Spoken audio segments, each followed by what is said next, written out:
આવી ગઈ તું? હા આવી ગઈ છો ને.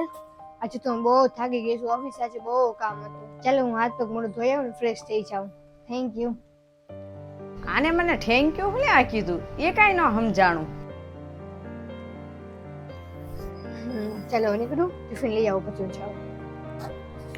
ચાલ મમ્મી હું નીકળું છું. Okay thank you. હા તારું ધ્યાન રાખજે. આને મને આજે થેન્ક યુ કીધું, વારંવાર થેન્ક યુ કહે છે. હું લ્યા થેન્ક યુ કહે છે એ જ મને નથી ખબર પડતી. આ મારે જાણવું પડશે. હમણાં કેટલા દિવસોથી આવું ને આવું જ કરે છે. હું લેવા એ થેન્ક યુ કહે છે ને એ જ મારે જાણવું જ પડશે હવે તો. સાંભળતો આસ્થા, તું મને એક વાત કહે. તું હમણાં થોડાક દિવસોથી મને વાડા ઘડીએ છે ને તું થેન્ક યુ કેમ કીધા કરે છે? બસ સમતા જ તે હમણાં તને થેન્ક યુ કહેવાનું મન થાય ને એટલે હું તને થેન્ક યુ કહી દઉં છું. હા એ તો બરોબર છે, પણ મને તો ખબર પડવી જોઈએ ને તું કઈ વાતની મને થેન્ક યુ કહેશો. એવું તો મેં શું કર્યું તે તું મને વાડા ઘડીએ થેન્ક યુ કહેશો? મમ્મી તે મારી માટે જે કર્યું છે ને એની હાટું તો છે ને આખી જિંદગી હું તને થેન્ક યુ કહું ને તો એ ઓછું પડે. જેમ કે જેમ કે મને જન્મ આપવા માટે થેન્ક યુ, અને છે ને મારા બાળપણને છે ને ખુશાલ બનાવવા માટે થેન્ક યુ, અને બાળપણથી અત્યાર સુધી છે ને તે મને જે સારા સંસ્કાર આપ્યા છે ને એની માટે પણ થેન્ક યુ, અને છે ને ભણાવી ગણાવીને તે મને એ લાયક બનાવી છે કે આજે હું પગભર ઊભી છું એના માટે પણ થેન્ક યુ. સમાજ તો દીકરીને છે ને પારકું ધન સમજે છે, પણ તે મને છે ને તારી આત્માની જેમ રાખી છે તો એના માટે પણ થેન્ક યુ, અને આ પરિવાર માટે થેન્ક યુ, અને તે મને જે અમૂલ્ય જીવન આપ્યું છે ને એના માટે પણ થેન્ક યુ, અને તે મને જે પ્રેમ અને આશીર્વાદ આપ્યા છે એના માટે પણ થેન્ક યુ. થેન્ક યુ એ બધી વસ્તુ આટલું કે તું મને છે ને અપાવી દેતી હતી. ભલે તારી જોડે પૈસા હોય કે ન હોય, તું મહેનત કરીને પૈસા કમાવીને મને વસ્તુ લાવી દેતી હતી. થેન્ક યુ મમ્મી મને આવું ખુશાલ જીવન આપવા માટે. થેન્ક યુ મમ્મી મને તારા જીવનનો એક ભાગ બનાવવા માટે.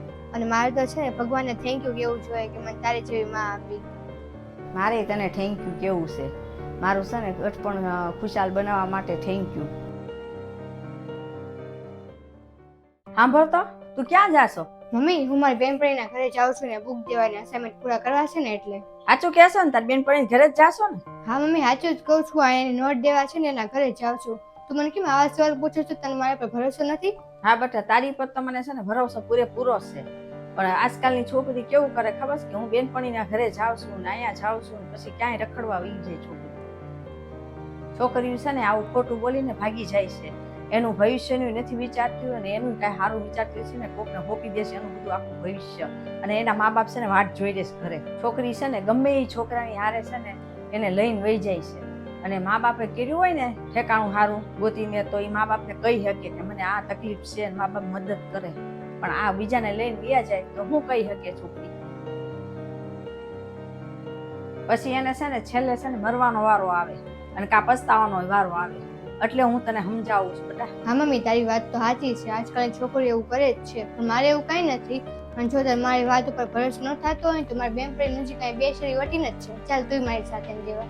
ના ના બેટા તારી પર તો મને પૂરેપૂરો છે ને ભરોસો અને વિશ્વાસ છે, પણ આ તારે જમાનો એવો છે ને એટલે અમારા મા બાપને તને બધી પૂછપરછ કરવી પડે અને બધું ધ્યાન રાખવું પડે. કઈ વાંધો નહીં મમ્મી હું સમજુ છું, પણ હવે હું જાવા બુક દેવા એને. હા જા તમ તાર.